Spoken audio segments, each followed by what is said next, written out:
Welcome to this conversation. I am so thrilled to be here, and there's a really powerful message that I want to share with you here today on this fantastic Friday afternoon. If you're watching here live on YouTube, Facebook, or on Instagram, it's a pleasure to have you here. Thank you for being here. I'm stoked to have you. And of course, if you are watching the recording of this, thanks. Thanks for hanging out. Today's a little bit of a special experience to which I'm going to share with you over the next little while of our time here live together. So I'm open to taking questions at the end or any questions that you ever have around my experience here. I am a complete open book. You ask me the question, if I can answer it, I most certainly will. You see, a little while back, you may have noticed, if you've been following me on social media for a while, you may have noticed that I have always been into personal development. I was an individual who have always been, I still am to this day, someone who is very logically of mind, very, very purposeful in wanting to find out what truth is. I'm quite deliberate with accuracy when it comes to language. It's important to me that when I've seen the world and how we live in it in terms of experiencing the kind of suffering that we do, for a long time in my life, I'm like, there's got to be a way out of this. There's got to be a solution.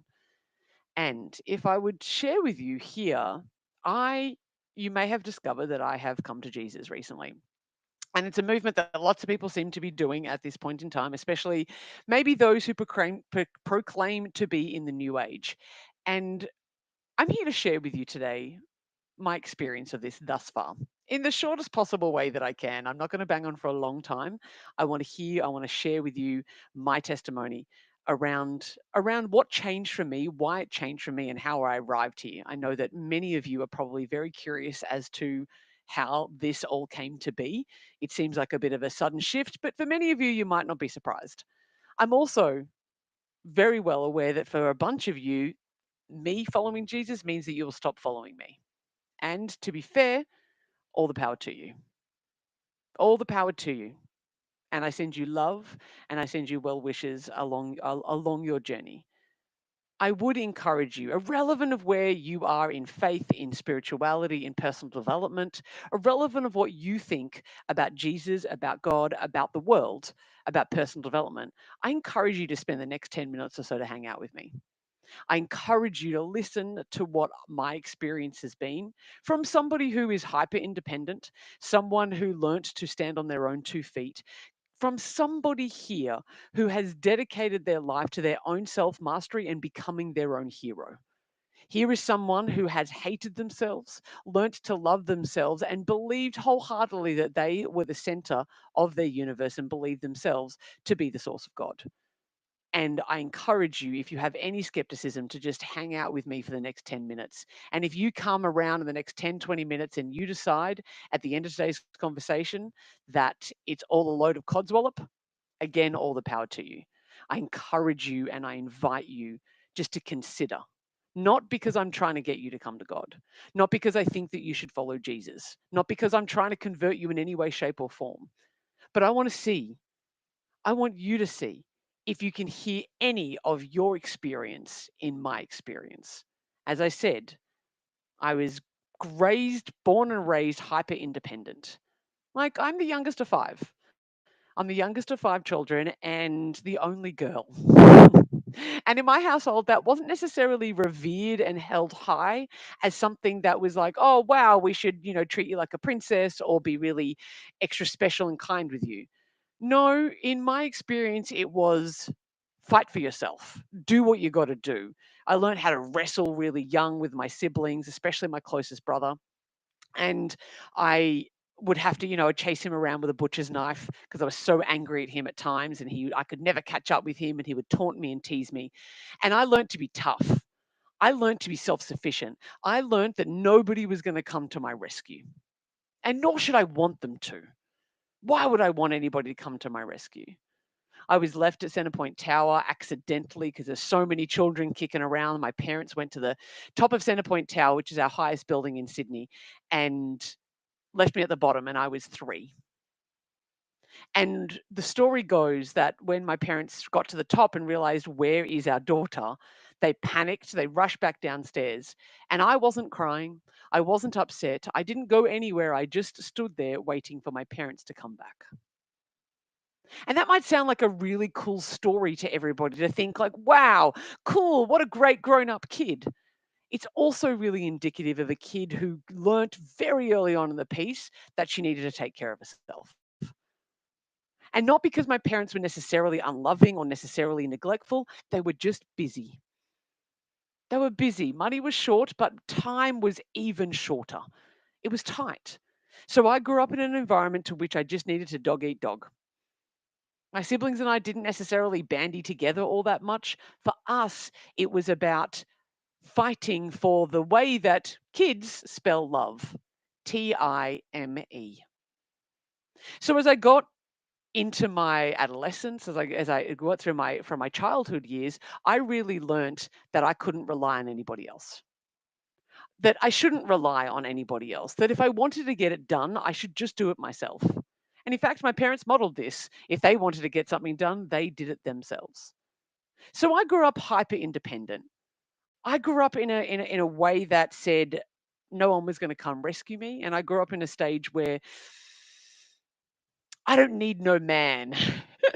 Like, I grew up in the late 90s, the early 2000s was my really formative years of teenager, and I didn't need a man.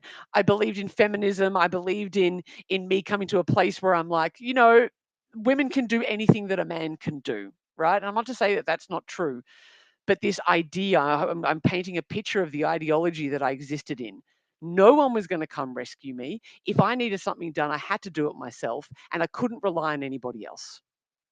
So that was my life. That's a framework of what we have there. And yet, the whole time, ladies and gentlemen, you know what I experienced? A longing, a seeking.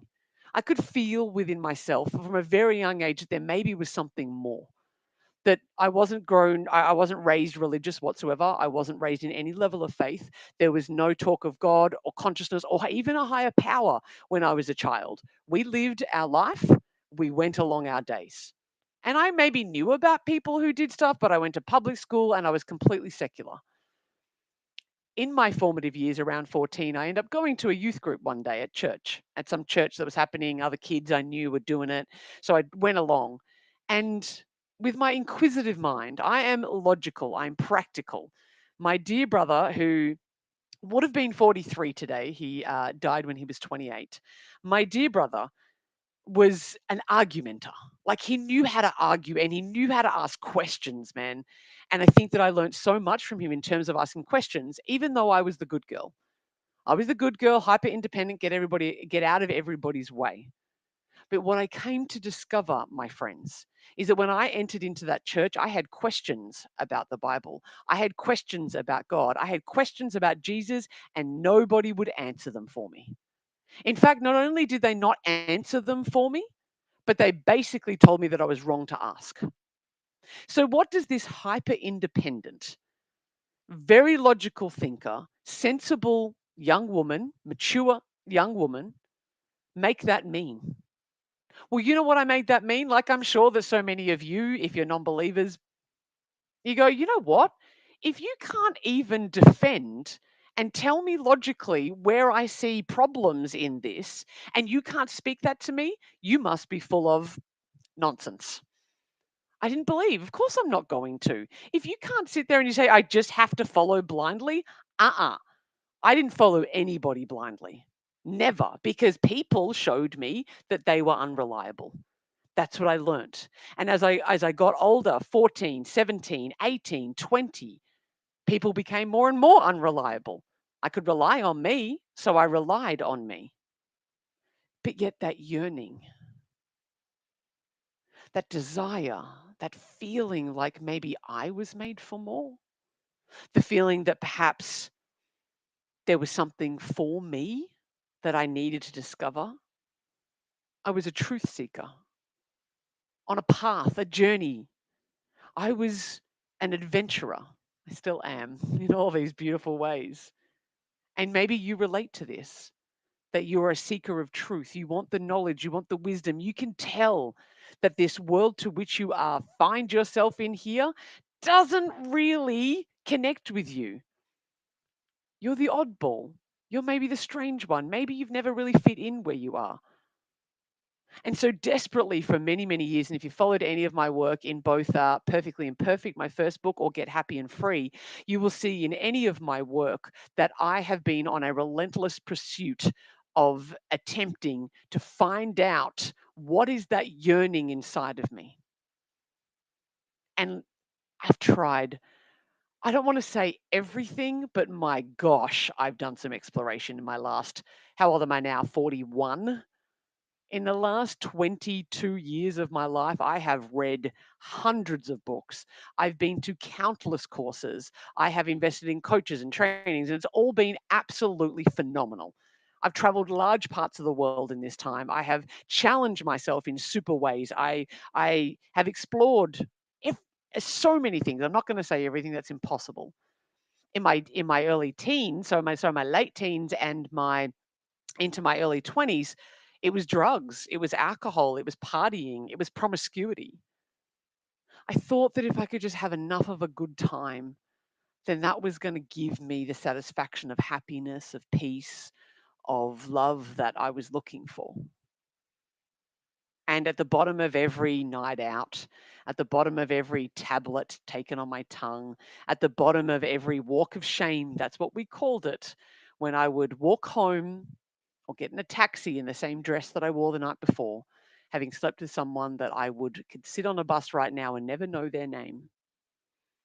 The bottom of every single one of those, all I found was shame. All I found was more self-hatred. And so at the bottom of the self-hatred, you know what I would turn to? Food. I could do that during the day. I didn't need to be anything other than I could just be a glutton. I could just eat all the food. So if it wasn't food, I used to smoke dope from morning to night, even through my college years, my year 11 and 12, well into my late teens and early 20s. Drinking, smoking, taking drugs, partying, staying up all night, playing video games. For me, even though I was quite functional, I hated myself. And yet this longing persisted, this sense of not belonging. I wasn't in a position where I felt like I fit in with the world. Every single time I went to go participate in the world by the drinking and the partying and the smoking at that period of time, I was left empty. So I kept searching. Maybe it's drugs. Maybe it's career. Maybe it's fame. Maybe it is some level of philosophy. I never liked religion. I still don't. And I am still not religious. Hear me loud and clearly when I say that. I never liked religion. I felt like it was full of control. I saw the hypocrisy. This is still true to this day. I saw the hypocrisy, the hard line that they draw. I found the absolute vile acts that were done in the name of religion to be abhorrent, vile, evil. And I thought, I don't want anything to do with that. So I didn't pursue that path. But like so many of you probably follow, maybe there's some sense of spirituality, become a little bit of a hippie, vibe in some kind of ways where I am, you know, spiritual. I believed in some kind of higher power. I hadn't really decided what that was. But in my pursuit, my relentless pursuit, I just kept digging. I kept digging and digging, and I had eating disorders and substance abuse problems in my early 20s. Not that anybody would have really known that, because, like the self sufficient, hyper independent individual that I was, I learned how to have a really good mask on. People didn't know that I was suffering. People didn't know that I craved more. Even when I yelled out, when I cried out, my cries for help, any suicide attempts that I had, you know what happened? Well, nothing really, because I always take care of myself. Yeah. Any of those ideations that I had about not wanting to be here. And so I dug my way out. You'll read that in both of my books, Perfectly Imperfect and Get Happy and Free. If you watch my podcast or do it in my courses, you will see that I'm like, something is calling me. I do not what it is. I do not know what it is. I have to keep going. And so I started kind of, some books were given to me by my grandma, which is amazing. Who Moved My Cheese and The Present by Dr. Spencer Johnson. They're both really little books that are amazing. Highly recommend them if you're early on your journey. Actually, if you are now, read them. They're phenomenal. It'll take you half a day to read it, and it's great for kids as well and young people. These kind of seeds were planted in my being. I was searching and I was longing. I always wanted more. I always wanted more. And that took me overseas. Took me living overseas for a while where my eating disorder really ramped up. And yet I was searching. I stopped drinking in that period of time because I realized that what has been working up until this point, or what I thought had been working, was not going to produce more for me. And what you'll see over a period of time in my life is that I continue to search for the truth. I wanted to know, I wanted to discover, I wanted to find out, what is it that keeps us humans so in suffering? Why can we not be our truest, most authentic self? And what would life be like if I didn't have all the barriers that's in my mind? If I wasn't ruled by fear, if I wasn't ruled by all the containment that the world expects of me, how would I actually exist? And so I went on a mission to go find out in my early 20s. And ever since then, I've been removing layers, removing layers, removing layers. I've been in new age worlds. I've been in a cult. I've gone down, wizardry and witchcraft angles. I've done tantra courses. I was polyamorous for 7 years. That's ethically non-monogamous. So I was in a long-term relationship where we were both ethically with consent sharing ourselves with other people and with one another. And in all of those journeys that I did, even when I started studying Buddhist philosophy and Stoicism, when I did works of Joe Dispenza, looking into personal development with Tony Robbins, I've been in personal development and studying it myself and teaching it for 20 years, right? The pursuit, the drive. Well, what else is there? And layer by layer, I've pulled back of who I'm not, who I'm not, who am I not? What isn't the truth? Because I think that's really what authenticity is all about. What is not the truth? And then the real you can be revealed, which is what I teach. And so as I pursued, what I just kept discovering in my life, my friends, was that it wasn't hitting the spot. Everything felt like it had an element of truth in it. I would have these aha moments, these awakenings, even when I had given vows at a Buddhist temple one day, while my mother-in-law at the time was giving her vows because she was a Buddhist nun. The paths that I've walked down. In 2018, I did a 10-day silent meditation course called Vipassana. And in that moment, I call it, that was the God moment and not Jesus. Hear me loud and clear. I did not want it to be Jesus. I wasn't even thinking about Jesus back then. Jesus was some cool dude that lived a while ago who lived some cool values. End of story. End of story. I never believed him to be God, ever. And in my first Vipassana, it was day 7. You've got 10 days of being silent. 10 days of being silent, and you can't make eye contact, you can't gesture, you don't read or write. It is a very intense inward experience, and I'm committed to my inward experiences. And on day 7, I didn't know if I could go back in. I was coming to the evening meditation, and I can't talk it out with anybody. I can't do anything. I'm at my knees, if you will, and I just was like, stuff this. And in my head, I thought, if anybody's out there, if it's Buddha, if it's God, I don't even care who it is right now, right? Like any of the good gods that happen to be out there, I need your help right now. And this sermon came out in my head, delivered to me, that said, the highest mountain is hard to climb. And at the beginning, you are enthusiastic. And as you go along, you're enthusiastic. You can see the top and all is well. But most people will give up on any climb at 70%. In any race, in any pursuit, they will give up at 70%. Why? I asked this voice in my head. They said, because you can no longer see the top, and because you're in the cloud, you can't see the bottom. You no longer can see where you're going anymore, and you have to have faith in this moment. It's not the word that it used. It said, you have to pursue, you have to keep going. And so, in that 70%, this voice said to me, in my own voice, by the way, in that 70%, most people just turn around and go back down because it becomes too hard. But if only they realize the hardest part of any journey, apart from the first step, is between 70 and 90%. And I said to this voice, what do you mean between 70 and 90%? And they said, well, between 70 and 90% is you're in the clouds. But the last 10%, the clouds clear and you can see the top. And it's smooth sailing from there. It'll still be hard, but now you will be re energized for it. Gong! Suddenly, the gong goes off in my meditation seminar where I'm at, and I have to go back into that hall and sit down and meditate for another long hour. And I did, and I meditated on the words. I did the technique that they told me to do. And that evening, when we are learning, we are doing a discourse. It was the relief that you get in the evening, whereby you can actually watch something else. You can see something.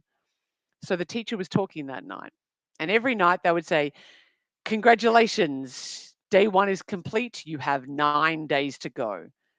Day 2 is complete. You have 8 days to go." They said, "Congratulations, day 7 is complete. You have 3 days to go." And then he said something very curious to me. He said, "But the hardest part is only going to be the next 2 days, not the next 3.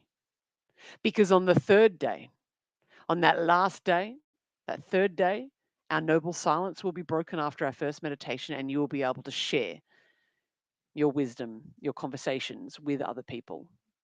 So the work that you need to do is on now for the next 2 days." Mind blown.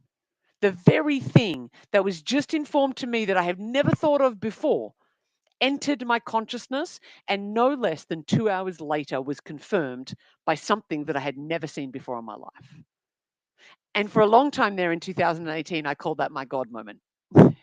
I was like, I call that, oh yeah, I met the universe on that day, man. Like I knew exactly. And I still used all that language around universe. I still called it consciousness. I still called it spirit. I was just more open to the idea that maybe there was a G, a big G out there, a big God at that point in time. Still, relentlessly, I pursued. Relentlessly, I went on. Relentlessly, I continued on my path. Breakups, hardships, bushfires, COVID, pregnancies. Life continued on its way. And I've been very blessed in the last 5 years to, I've published a couple of books. They're both bestsellers, which is amazing. And early last year, I was in the best shape of my life. Never been fitter, stronger, leaner. Was in a great financial position. My money had never been better than had it been. I was running my own business, published 2 books, feeling good, meeting with the mayor, being on podcasts, doing a whole bunch of stuff.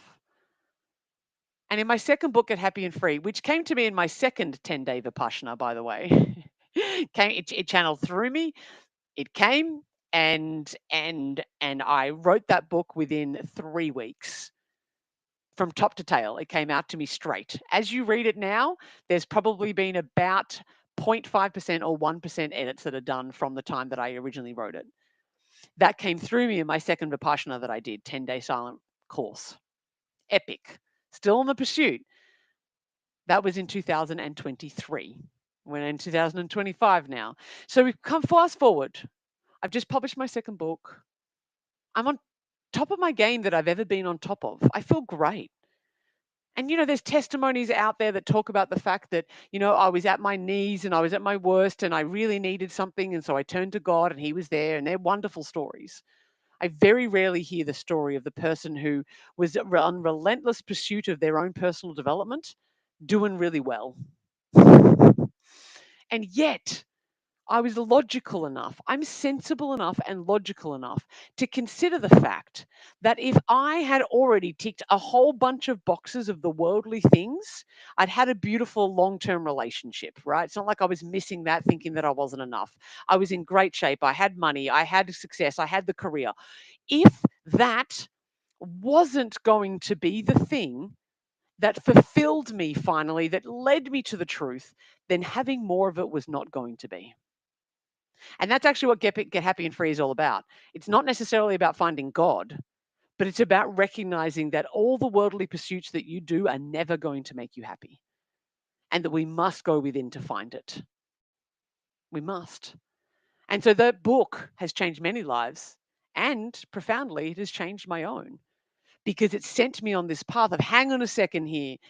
If I get another book, if I like, is it when I get on a bigger stage? Is that what it is? Is that when I have more zeros in my bank account with numbers on them? Is that what's going to happen? If I keep pursuing this path, is it losing more weight? But as again, I'm intellectual and logical enough to recognize that more of what I already have is not going to take me any closer to what that pursuing of the longing within my heart. And ladies and gentlemen, I had to face that truth. I had to face the truth that although I had lived in the world for the last 40 odd years, although I had pursued my worldly gains, which were great and fun and amazing, having more of it was not going to fulfill me. And perhaps people say, well, that's what children are for. But I'd seen too many people have children and it not do that. Again, sensible enough and logical enough to see that, well, it doesn't necessarily always work that way. I'd seen many people go down the path of Buddhism and look for enlightenment, but nothing stuck. Here's the thing, nothing felt like the truth. Nothing felt like an ultimate truth for me. And one day, I knew that I was kind of like dancing with the word God. I'd replaced the word universe with God a little while back because it felt more accurate. And if you know me at all, I am a sucker for accuracy. Let's have our language accurate to reflect how you're actually feeling and what you actually mean, because our words are magic. Our language creates our reality. I still believe this. I still teach this to this day. Our word is a powerful thing. What I came to discover is that I've been worshiping the thing that God created, not the one that created it. I was worshiping the universe, consciousness. Well, where did that come from? I never stopped to sit there and go, hang on a second. I'm believing in the universe. I'm believing in that. But how did that get here? Who created that? Where did that come from? And one might say the Big Bang, and you might sit there and I logically go down that path and go, okay, cool. What do scientists say? And I was doing this. This is me researching. What do scientists say the cause of the Big Bang is? And you know what I discovered?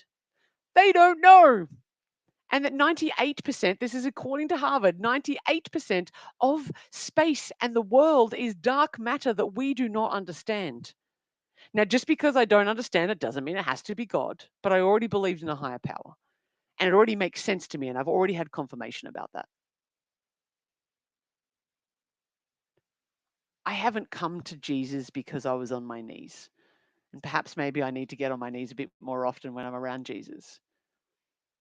Knowing what you've now seen, whereby I grew up hyper independent, I didn't need anybody. I was always on a pursuit of truth because I didn't like the suffering that I was experiencing in the world around me. But I'm a logical, pragmatic person who despised religion. How did I get here to be walking as a disciple of Jesus? How did that happen? Because I realized that in all of my pursuit, I had never investigated him. I'd investigated other religions. I'd investigated philosophies. Certainly investigated drugs and alcohol. I'd investigated other ways to live. Veganism, vegetarianism, maybe I'm going to go keto. What's the solution? What's the magic pill? Personal development, coaching, blah, blah, blah, blah, blah. Try all the things. But yet, I proclaimed to be somebody who was open minded. I proclaimed to be somebody who was open hearted. I proclaimed to be somebody who was intellectual and logical, yet I was arrogant enough to dismiss someone that I had never met. And I know for myself, and we all know for ourselves, to be dismissed when people don't even know you is injustice. And I believe in justice. So, in order to do my due diligence, I was like, oh man, I don't want it to be Jesus. Come on, lame. I had even seen so many of my new agey kind of people that I followed turn to Jesus, and I remember discussing it with my mentor and saying, "What's the go with this? They have daddy issues. They're just wanting to release responsibility from themselves. They don't want to take true action in their lives, so they're just going to Jesus as a scapegoat." But again, do I know that? I thought I knew what his teachings were. I thought I knew what it said in the Bible. I thought I knew based on what? What other people had told me. I'm smart enough to recognize that I must pursue it for myself, not because I wanted it to be him, because I didn't. Really didn't. But because how dare I dismiss something that I had not yet investigated? And a friend of mine said to me one day, she was talking, she's like, "Oh yeah, I've met with Jesus," that kind of stuff. She's kind of flippant about it, and says, "I watched this great show. It's called The Chosen. You should watch it." And she planted a seed in me that day. And if you haven't watched The Chosen, I highly recommend it. It's a phenomenal TV show. It's binge Jesus, and I learnt about this man who at the time claimed to be God, that he came down here and lived a perfect life. He lived a life free from the temptations that I do. I learnt about a man who is worthy of me following. And remember this, I didn't follow anybody. Everything that I'd come to practically came from my what I thought was my own self. I didn't follow easy and I do not trust easily. In that sense, I'm not going to give my life to somebody. Are you kidding me? I've been burnt way too many times for that. But yet here is Jesus. Here is this man, this God of utmost impeccable morals, of teachings that challenge me, teachings that not only pointed to the truth, but felt like they are the truth. They hit in ways that made everything else made sense. And so I go along to church, and it's a Pentecostal church. I didn't know anything about this, by the way. I went there because there was a band and there were young people. And so we do worship and we sing, and my mum calls them happy clappers. So I'm a happy clapper now. And I had this experience where I get to be around other people who recognize that it's got nothing to do with religion. This is not about dogma. This is not about following the rules for the sake of the rules. This is about entering a relationship with the creator of the universe. This is about cultivating a relationship and listening to what the creator of the universe has plans for me. And still, I was hesitant. Still, I had lots of questions. I still have lots of questions, by the way.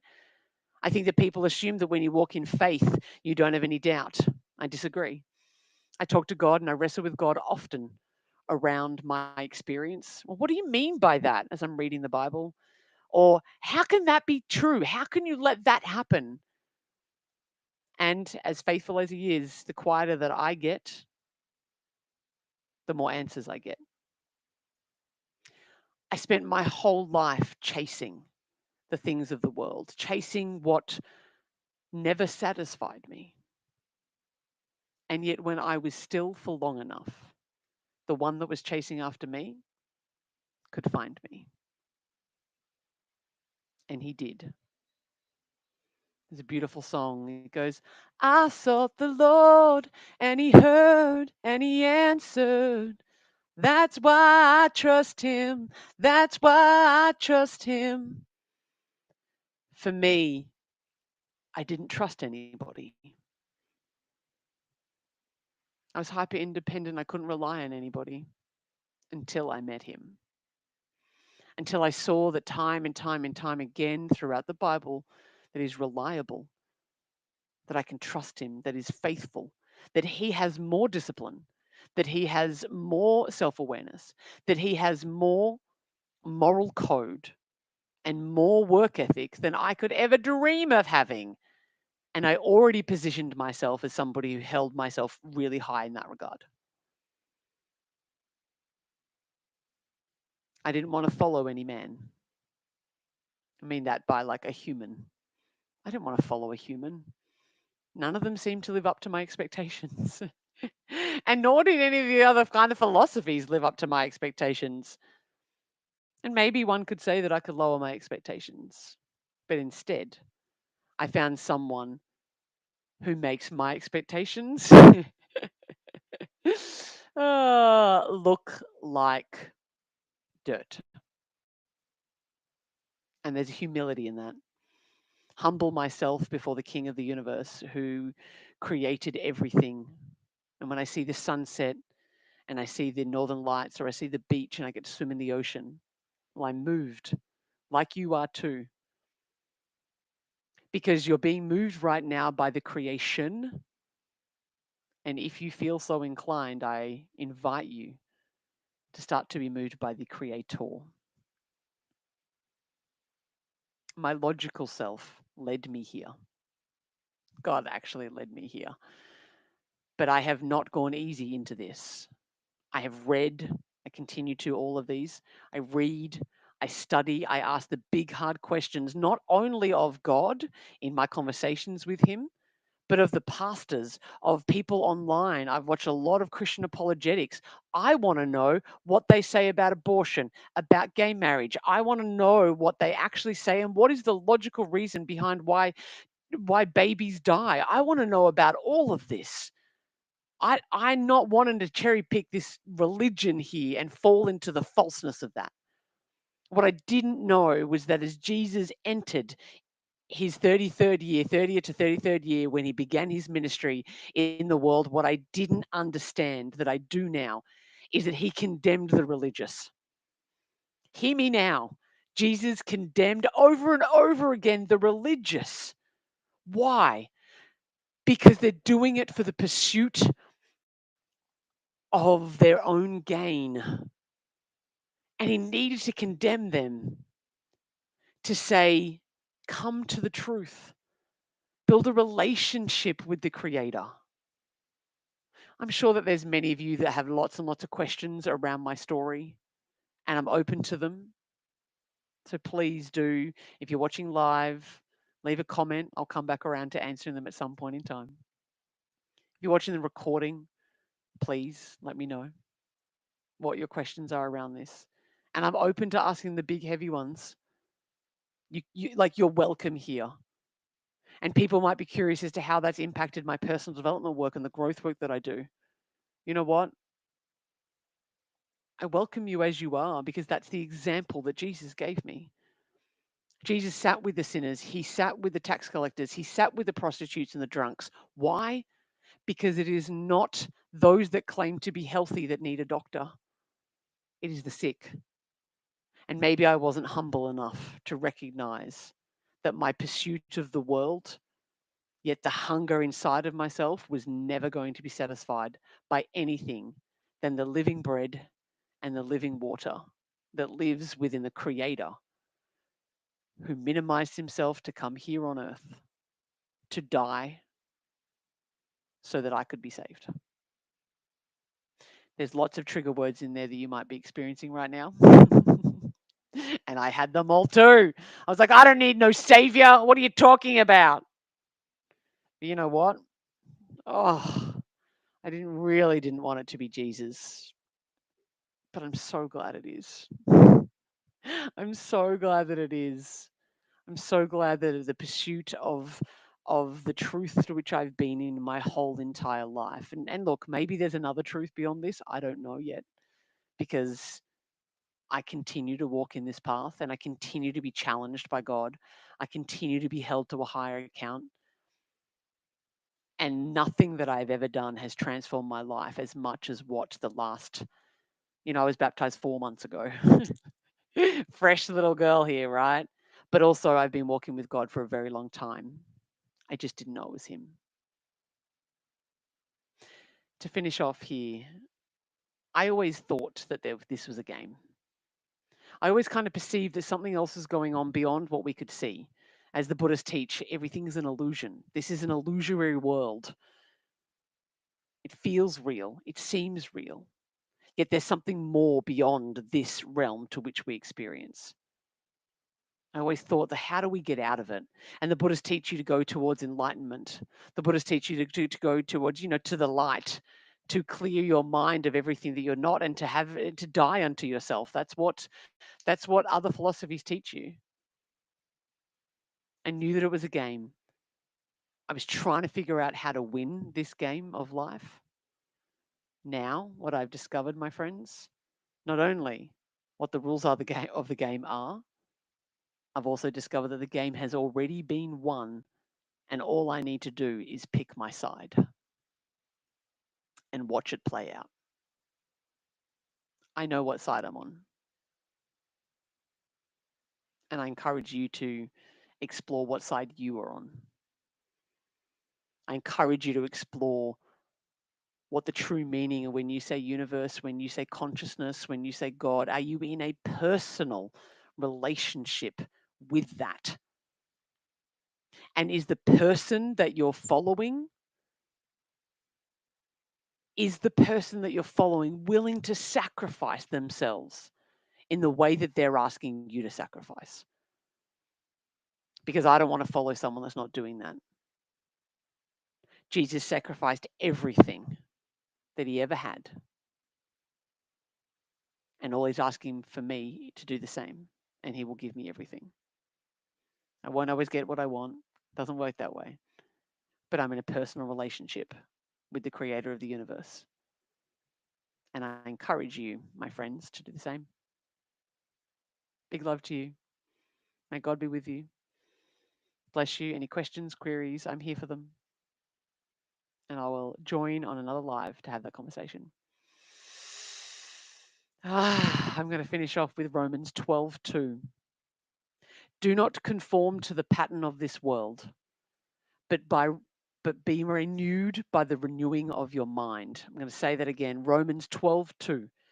Do not conform to the pattern of this world, but be transformed by the renewing of your mind. Then you can test and accept God's will in your life, his perfect, pleasing, and good will. Do not conform to the pattern of this world, my friends. Renew your mind. Then you can find out what the truth is. If you want any help with this, you know where to find me. God bless you all. Bye bye.